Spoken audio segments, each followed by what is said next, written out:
That boy disappeared on a Friday afternoon in Detroit, but it took nearly 3 decades before anyone believed he never left the school.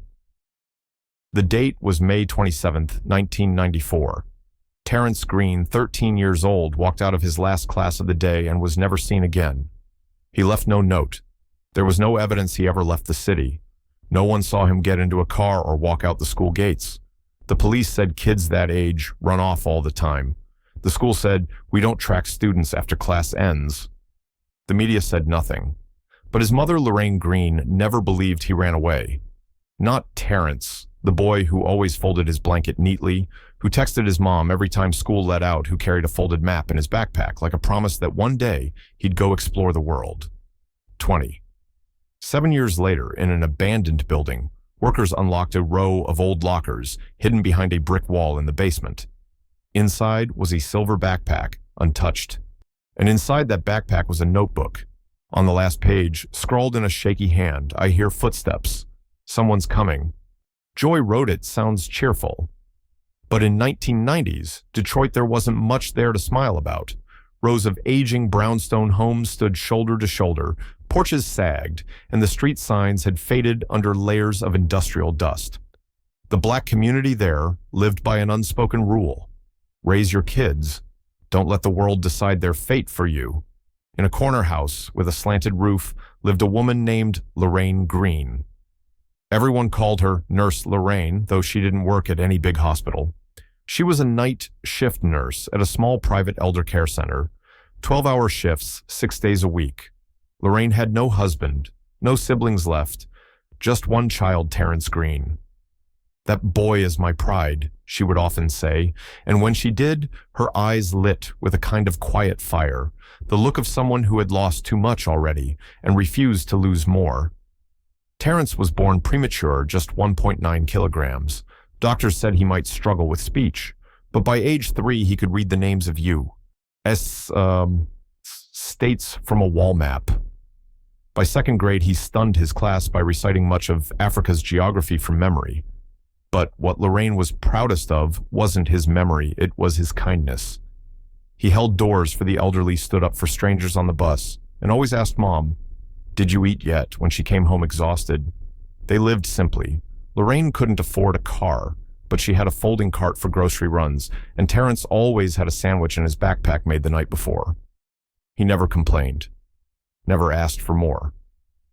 His room was small but covered in maps, World U.S. Africa, and one hand, drawn in pencil, dotted with red marks, labeled "Places I Want to Go." One red dot sat squarely on Accra, Ghana, with a note written carefully, "Our ancestors might have stood here." When Lorraine once asked why Ghana, Terrance said, "I want to understand where we were taken from," before they started calling us a social problem. Terrance was an 8th grader at Emerson Middle School, weathered 3-story brick building next to a defunct rail line. The area around it was all graffiti and broken windows, but inside a quiet dignity, held on thanks to a few devoted teachers and kids like Terrance Green. He wasn't a standout student in the traditional sense, not the top of the class, not the leader of any club. But he was the kind teachers remembered for how he listened, how his eyes lit up when the right question was asked. Ms. Johnson, his geography teacher, once said Terrance was the only student who ever asked about Antarctic map grids. That boy didn't just study, he wondered. He asked questions like an adult, she said at a parent-teacher meeting. He didn't have many friends, but everyone liked him. He didn't play basketball, didn't rap like the other boys, but he helped people. Once he wrote an entire class presentation on Kenya for a classmate who didn't have a computer. When the teacher found out Terrance didn't lie, he said, "I'm sorry. I just didn't want him to fail." The day he disappeared was a Friday early summer, heavy heat hallways, thick with the smell of old bleach. History class ended at 2:45 p.m., and a classmate recalled seeing Terrance leave with his silver backpack, head down, map notebook in hand. The office log showed no detention, no meeting, nothing unusual. But another student, Malik, said he saw Terrance standing outside the assistant principal's office around 3:00, twisting his backpack strap like he was waiting for something. "I asked what he was doing," Malik said, and he just shrugged and said, "They probably called me about the computer lab thing yesterday." Then he smiled, but it looked forced. That was the last time I saw Terrance. No one knows if he ever entered that office. No cameras. No sign. And logs were shared. The door was ajar, and sunlight from the window cast a glare down the hallway. And then he was gone. Hours later, Lorraine came home, at her usual time and 36 a.m., after her night shift. Terrance's room was untouched. The bed hadn't been slept in. His favorite hoodie was still hanging by the door, but the backpack was gone. At first, she thought he might be at a friend's, but by 10 a.m., no one answered the phone. By noon, she was calling every number she knew. And by evening, Lorraine Green made the call to police, beginning a 30-year journey no mother should ever have to walk. Lorraine and Terrance weren't your typical mother and son. They didn't talk much, didn't hug often, but between them was a quiet bond that nothing could break. Every evening before heading to her shift, Lorraine would leave a note next to his milk. Do your homework. Sleep early. Love you. And every morning she'd come home to find the note folded neatly with Terrance's, tiny handwriting on the back. You rest too, Mom. Okay. They weren't rich. They didn't go out. But every Sunday, they'd draw maps together on the wall, Lorraine, outlining Terrance labeling. It was their way of traveling without ever leaving their tiny house on the corner of Joy Road. One time when Terrance got a C in math, he cried. Not over the grade, but because he thought he'd let her down. Lorraine just held him and said, grades don't make you kind. Choices do. Terrance lived by that. Everyone who knew him said he acted like he was trying to prove something, like someone was watching, and maybe someone was watching, but not in the way a mother would ever hope. There was one thing Lorraine never knew about Terrance. He had once recorded a conversation between himself and an adult at school and tucked the tape into his backpack. She wouldn't learn that until years later, when the backpack was finally found. But back in 1994, she was just a mother alone, holding a missing person form, trying to stay calm, as a young officer told her, maybe he just needs space. Lorraine only said one thing. That's my son. He doesn't need space. He needs to be safe. When Lorraine called the Detroit Police Department on the afternoon of May 28, 1994, she was still composed. Her voice was steady, firm. My son, Terrance Green, 13 years old. He didn't come home last night. He didn't run away. I need to speak to someone in charge. The dispatcher replied without urgency. Is there a chance he's with a girlfriend, Mom? Lorraine froze. That question hit like a slap. He's 13. He's scared to sleep alone, let alone at someone else's house. She gripped the phone receiver tightly, as if squeezing hard enough could make the person on the other end understand this was an emergency. It wasn't until that evening that a young officer came to Lorraine's home. He didn't look closely at Terrance's room.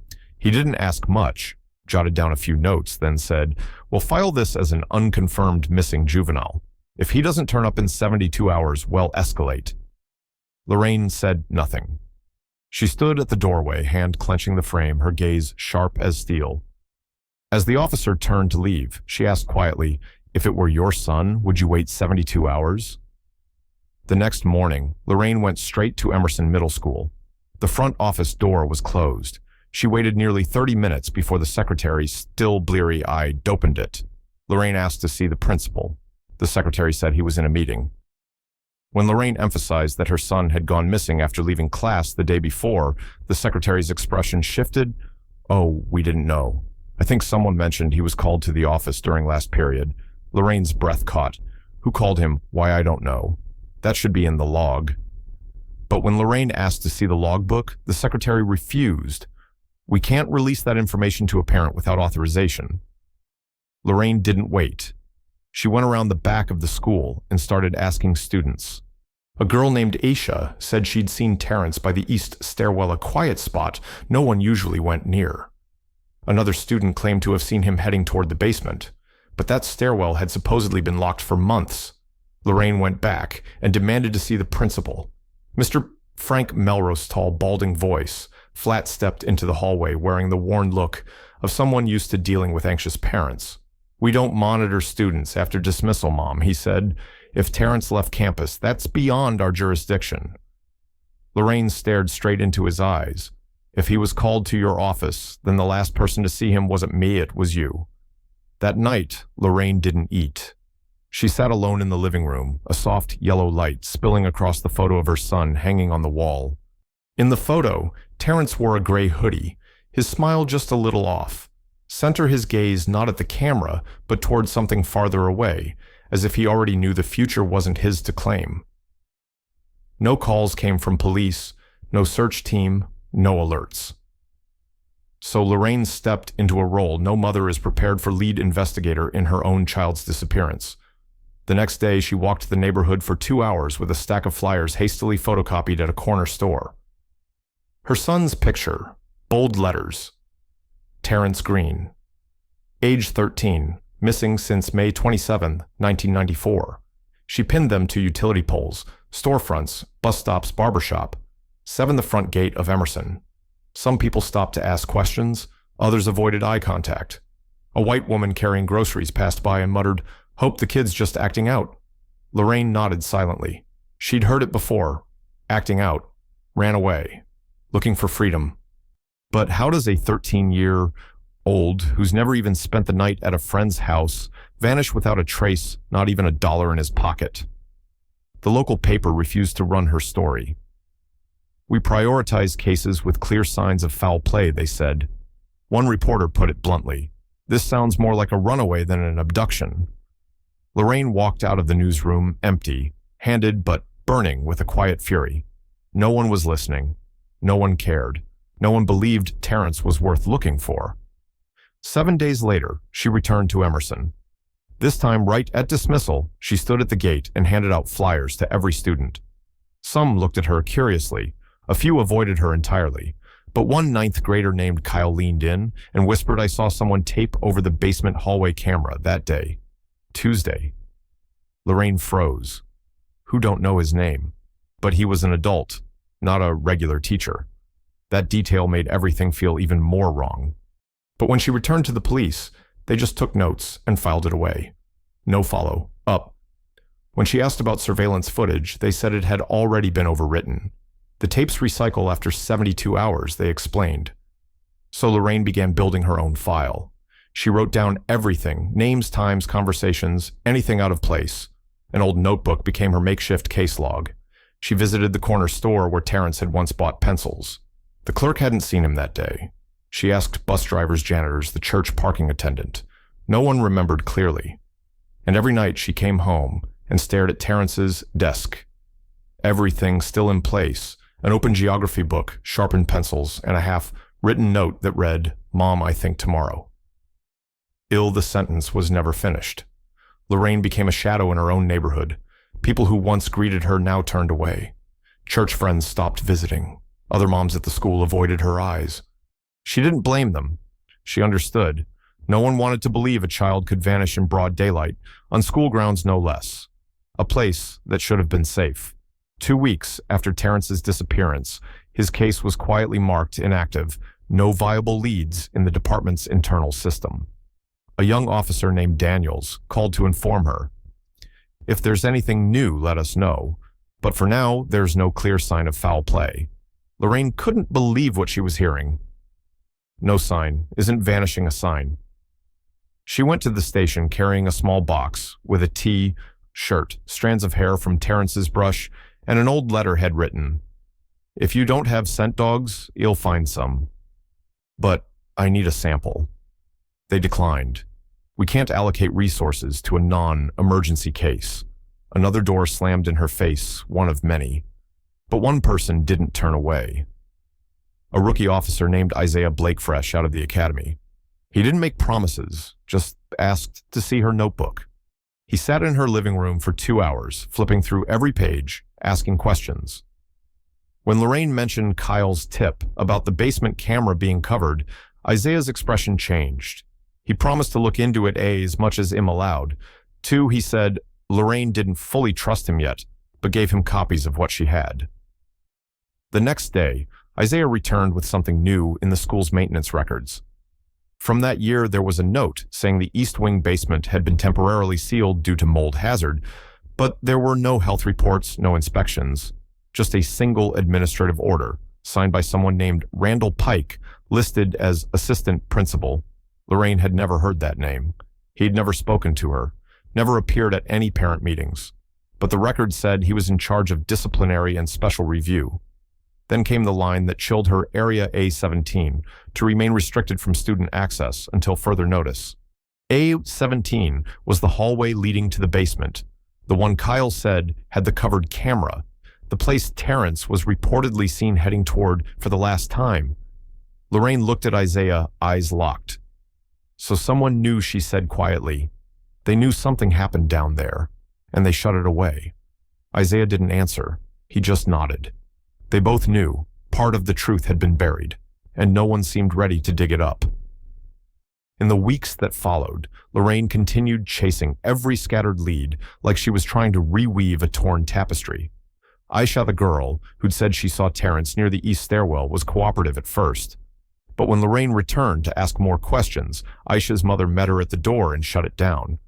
"We don't want to get involved in anything," she said firmly.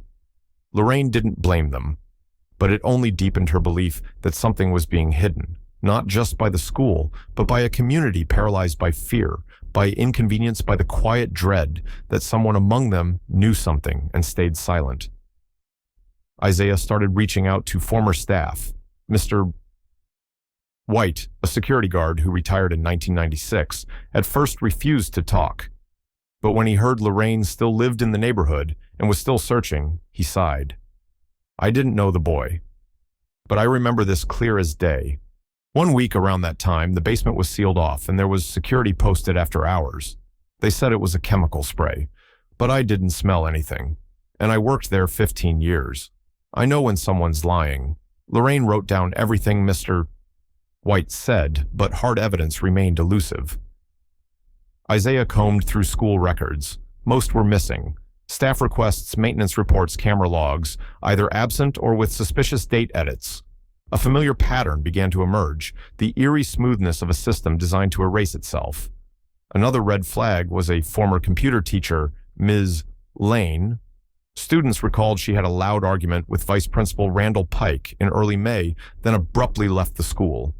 Isaiah tried to find her, but records showed she had moved out of state in 1995. Still through a former teacher forum, he found an old email address and sent a message. No reply ever came. Meanwhile, Lorraine began to feel watched. A black car sat parked near her house at night. Someone tore down Terrance's photo from the church bulletin board. A friend who worked at City Hall warned her, "You should stop digging into a closed case." Lorraine only smirked. "They want me to stop because they know I'm getting close." She reopened Terrance's old journal, the only thing left in his handwriting, and noticed a line she hadn't paid attention to before. "Someone at school makes me uneasy. I don't know why, but his eyes aren't like everyone else's." There was no name. But now those words blinked in her mind like a warning light. She was sure, no, we meant Pike. Isaiah went back to Emerson now, just a hollow shell of concrete, its windows broken chain, link fences rusted shut. He brought a 1992 blueprint of the building, trying to locate A17, the zone labeled temporarily sealed. On that old map, A17 was linked to a room labeled reflection room, no room number, no listed exit. Isaiah had never seen it mentioned in any public documents. He reached out to former students online. Most didn't remember anything, but one, Andre Willis, messaged him days later. "I was sent there, 7th grade, for fighting." Isaiah met Andre at a small cafe in Midtown, now nearly 40. Andre spoke quietly. "I couldn't see anything. No windows, no clock. They made you sit, no talking. There was this humming sound like a vent or pump constant." Isaiah asked who took him there. Andre hesitated. "I think it was Pike. But when I told my mom, she went to the school, and they told her I made it up. I got moved to another class. People said don't bring it up again." He paused. "I used to think I imagined it. But now if someone else was there too, maybe it was real." Lorraine felt a chill. She remembered something on the school absence sheet from the day Terrance vanished. 3 names had been scratched out and rewritten by hand. Only Terrance had a note beside his name. Escorted to VP office, did not return to class. No signature. The handwriting didn't match his homeroom teacher's. She took a photocopy to a former teacher who confirmed, "That's not anyone from our team. which meant someone outside the class, possibly Pike, had altered the log. The deeper Isaiah dug, the stranger Pike's personnel file became. Pages were missing, no performance reviews, appointment letter with only one signature, the principal's, no district confirmation. As if he'd come from nowhere, done one job, then vanished. Lorraine stared at a photocopy of Pike's appointment letter, hands trembling. We let someone like this walk through our school, hold keys to every door, and no one asked questions. Isaiah nodded. He knew they were brushing against something much bigger now, not just a missing boy, but a system built to forget, to erase, to ignore kids like Terrance. A week after Andres' account of the reflection room, Isaiah got a call from an unknown number. The voice was male, older, hesitant. I used to work at Emerson. I handled electrical maintenance. I have something to say, but not over the phone. They met at a riverside park in Detroit.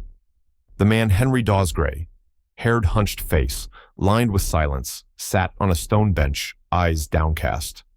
I stayed quiet almost 30 years, he said. I wasn't involved, but I knew something was wrong. He recalled, in '94, I got called to check a circuit issue in the basement. Strange noise. When I got there, the A17 door was locked from the outside. Steel, big padlock. But I heard movement inside. Shuffling, like someone was in there. I knocked. No answer. A few minutes later, Pike showed up, face tight as wire. He told me, nothing's going on. Go back upstairs. I never went down there again. Isaiah held his breath. So you don't know who was inside? Henry shook his head. No. But I know the sound of a person. That wasn't machinery. He looked up. And I know the eyes of someone hiding something. Pike had those eyes. It was the first account from a direct witness that supported what Lorraine had always feared. Someone had kept Terrance after school. Someone had the key. And someone had worked to erase it all. She flipped back through Terrance's journal and saw something she'd once dismissed, a hand-drawn map of the first floor hallway with an arrow pointing downward and a note in pencil, old Sterno. Dan, one uses them. She had thought it was imagination. Now she wasn't sure. Isaiah contacted the city archives requesting original architectural plans of Emerson before renovations in 1988. It took 3 days to locate them. In that version, A17 connected directly to a student isolation room, a windowless space built in the 1970s during an era of harsh discipline policies. It was later abandoned and omitted from newer plans. But in the old one, it was clearly there. Lorraine stared at the blueprint, then at Terrance's map. His arrow matched almost exactly. No one had taught him to read schematics. He couldn't have drawn it unless he had been there, or at least seen it. A chilling thought crept into her mind. Maybe Terrance knew he would be taken there. Maybe he'd heard rumors, been warned, or even witnessed something himself. And maybe that's why he brought his notebook that day. To leave one last trace. On a March morning in 2021, nearly 30 years after Terrance vanished, Emerson School, now abandoned and slated for demolition, was being used as a staging ground for a city park renovation project. During the removal of old machinery from the basement, an engineer named Miguel Castillo discovered a row of old metal lockers hidden behind a false wall. The lockers were sealed shut with welded hinges, as if someone had tried to keep something from escaping, or from ever being seen. Curious, Miguel called the site manager. After several hours waiting for city approval, they used a power saw to cut through the lockers. When the first door sprang open, a musty smell mixed with something harder to name dust, and time fused with memory, spilled out. Inside was almost nothing. Just one item lying neatly at the bottom, a silver backpack thick with decades of dust. When unzipped, its contents were chillingly intact: a sketchbook, a few colored pencils, a plastic lunchbox labeled Terrance G with a smudged black marker. And finally, a small notebook bound with a rubber band, its edges frayed with age. Isaiah was called the moment the name was recognized. He arrived within 2 hours. Flipping through the notebook, he found typical entries, geography homework notes on South America. But on the final page, hurriedly written words sliding off the lines, was a message: I hear footsteps. Someone is coming. Below that, 2 scrawled initials, P, possibly Randall Pike. Isaiah gripped the notebook. This was no longer speculation, no longer memory or theory. It was the first physical proof that Terrance had been in that basement, the exact place his mother had claimed for 27 years. Lorraine was notified later that afternoon. When Isaiah stepped into her home, she didn't ask anything. She just looked at him then, at the silver backpack he gently set on the table. She didn't cry. She didn't shake. She quietly unzipped it, inch by inch, as if afraid to break something that had survived nearly 3 decades. When she saw the lunchbox with her son's name, she touched the lid as though it were Terrance himself. "I got this at Dollar Tree," she whispered. He said the silver made it look like a spaceship. He wanted to be an astronaut. Her voice was no longer shaky. It was steady, clear, as if silence had finally found sound. She looked up at Isaiah. Now who's going to deny he was there? The news of the backpack spread like wildfire. Within 24 hours, images of the silver bag and the final notebook page flooded social media. A local journalist named Amani Reed, who had once written a series on overlooked missing person cases in Detroit, was the first to break the story. Her article read, "Proof after 27 years, Terrance Green never left the school." Amani visited Lorraine the next morning, bringing a recorder, a camera, and a quiet respect. They didn't need many words. Lorraine's story had lived too long in silence. Now every detail she'd ever shared, dismissed as emotional, irrational, was being confirmed by the physical world. When the article dropped, the public response was explosive. The hashtag #Terrance Green took off. People across the city began asking the unthinkable. How could a child disappear within a public school and no one be held responsible? Who locked that door? Why did no one check? And most critically, who else knew? National news stations picked up the story. Old footage resurfaced. Lorraine's younger face holding a sign in front of Emerson's gate that read, "My son was here," was shown on the evening news. It was as if part of Detroit had woken up from a long, guilty sleepone that had buried the memory of a child who vanished in plain sight. The Detroit Police Department was forced to hold a press conference. A spokesperson announced, "We are reopening the Terrance Green case with full resources." Lorraine only offered a faint smile as she watched. She knew they weren't doing it for her son. They were doing it because the world was watching. But whatever the motive, the truth was finally surfacing, like a body buried too long beneath the ground. Isaiah barely slept. He dove into old files, reached out to voices, long ignored, students, teachers, even janitors, and a pattern began to emerge. At least 3 internal complaints between 1993 and 1994 had been filed against Randall Pike, alleging inappropriate disciplinary actions and private conduct with male students. All 3 were marked, handled internally, insufficient grounds for discipline. Randall Pike had died in 2010 from lung cancer. No will, no children, no known relatives. His personnel file was scrubbed and spotty, but fragments remained, memos, maintenance logs, handwritten notes. And something strange stood out. Pike had requested a private set of keys for the basement area keys, not listed in the school's official key registry. Someone had given him access to a door that should never have been opened. And now, nearly 3 decades later, the names of those who authorized that access were beginning to emerge. 3 days after Amanus' article shook the city, demolition crews paused work at Emerson. Isaiah, accompanied by a city forensic team, was cleared to inspect the area where the backpack was found. The locker room had been opened, but the wall behind it, a layer of bricks not shown in any official blueprint, was still intact. Using the old floor plan Lorraine had saved, they pinpointed the likely location of the reflection room. After more than an hour of hammering, the bricks gave way to a heavy metal door. No number, no handle on the outside. It opened with a groan, like tortured steel. Inside was a square room, concrete walls, no windows, no light. In the center, a steel chair bolted to the floor, its surface worn as if someone had sat there for a long time. The walls around it were marked with pencil vertical tally marks, overlapping circles, and in the bottom right corner, 2 letters G. Isaiah stood frozen before the wall. He didn't need a forensic analyst to tell him what had happened. That child Terrance Green had, once been locked in this space, sat in that chair, in a place without sound or time. Maybe for an hour. Maybe for a day. Maybe more than once. He called Lorraine. When she stepped into the room, no one spoke. She didn't cry. She simply bent down, looked at the chair, then at the childish marks on the wall. Her hand touched the letters T-G, fingers trembling slightly. He wrote his name, in case no one remembered he was ever here. She whispered. When forensic technicians examined the chair, they found a gray silver fiber caught in the base matching the fabric of the hoodie Terrance used to wear. They also uncovered faint fingerprints on the backrests, small, unfinished prints, consistent with those of a minor. News of the iron chair and the school's secret cell triggered a tidal wave of outrage.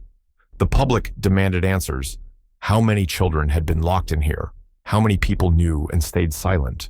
And if Lorraine hadn't persisted, would this room have been buried forever beneath the grass of a new city park? A public hearing was held.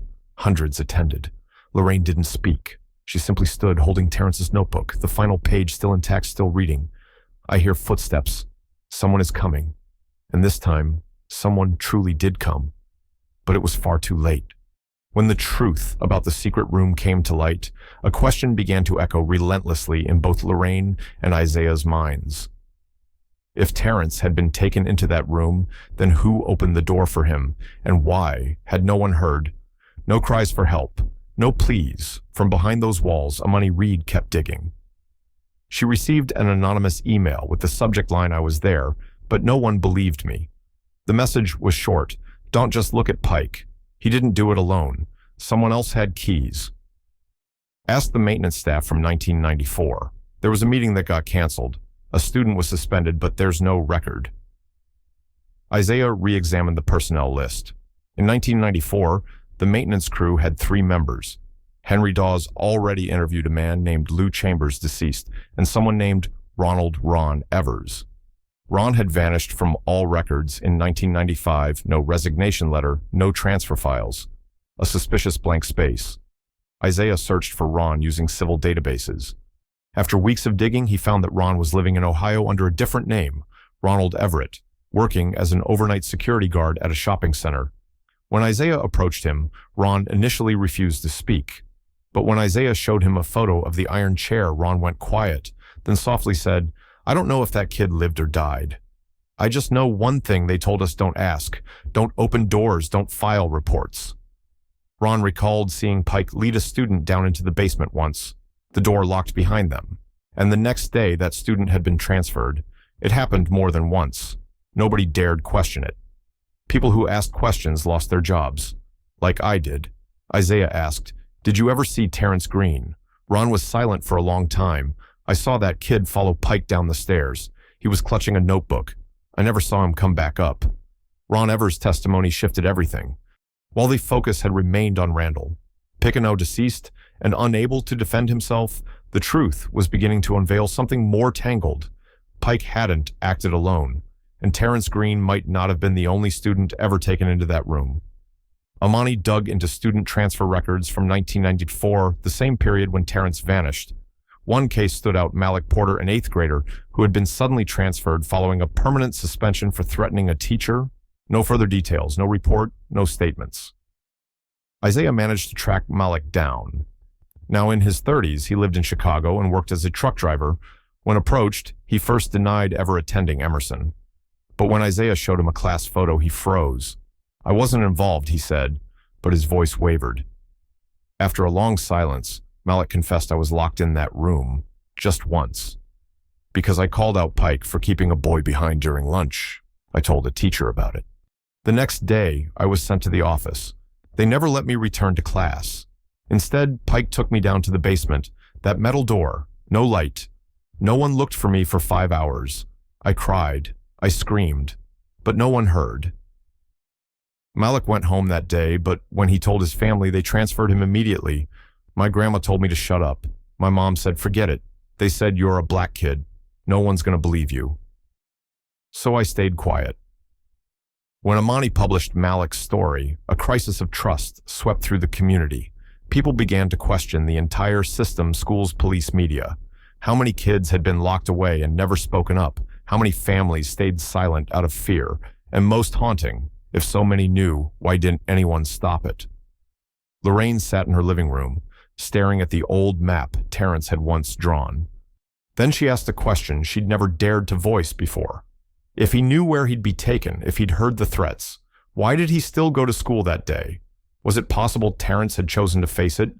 That this 13-year-old believed he could expose something with his notebook, with his map?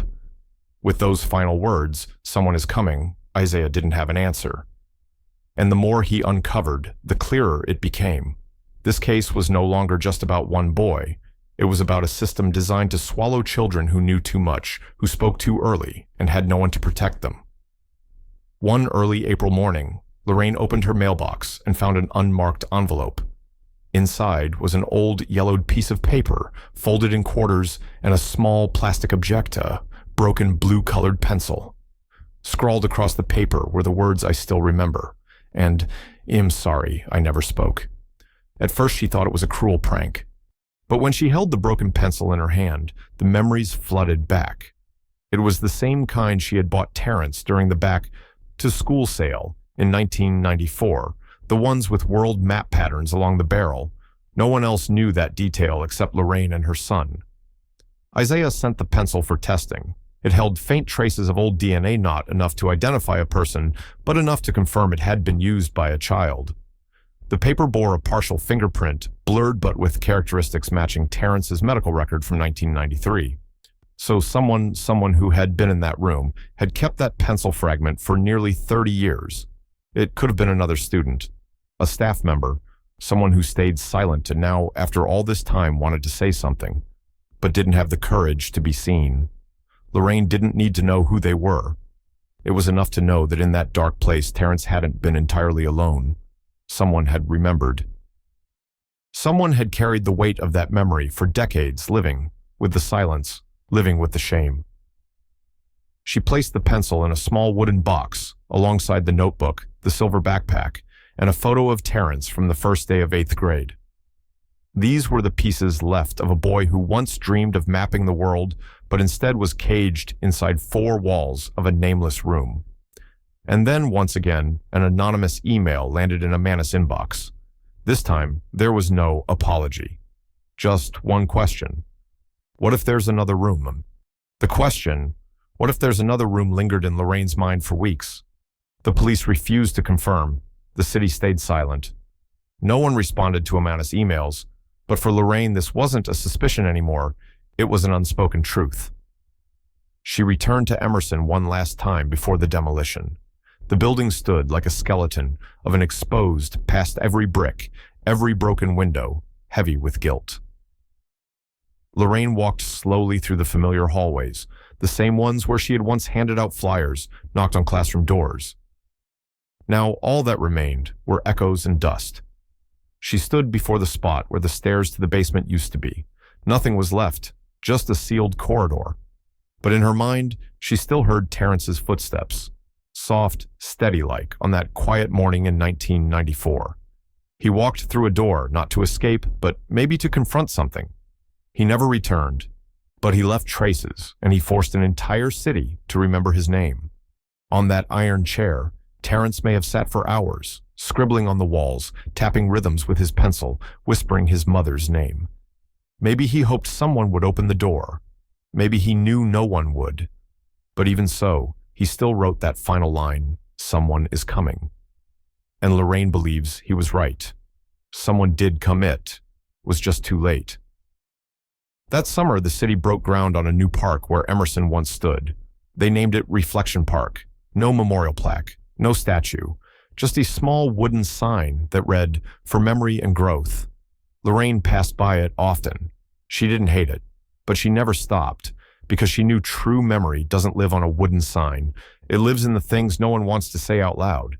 Amani closed her series with a single opening line. "We lost a child, but uncovered a truth."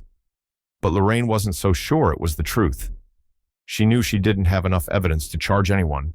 No one was arrested. No trial ever happened. Randall Pike died with the answers. The others quietly slipped away from their jobs, from the system. And the other kids, Malik Andre, those who had stayed silent, still carried wounds no courtroom could measure. One evening, Lorraine stood in her kitchen, the overhead light glowing against an old photo of Terrance. She placed her hand gently on the frame. "I didn't find you," she whispered, "but you made them remember." Terrance's story doesn't end neatly. There's no reunion, no clear justice. But it sparked something larger, a fracture in the wall of silence the community had once turned away from. And sometimes that crack is where the healing begins. Do you believe Terrance Green was just one of many children quietly erased from collective memory? That there were doors locked, not just with steel, but with indifference, with power, with silence? Do you think Randall Pike acted alone, or was he merely a tool of a system that decided some voices were worth hearing while others were not? And if that day, May 27th, 1994, had been your child, your nephew, a child from your neighborhood, would you accept a city that turned its back? Some doors need to be opened, not to close an investigation, but to reopen our conscience.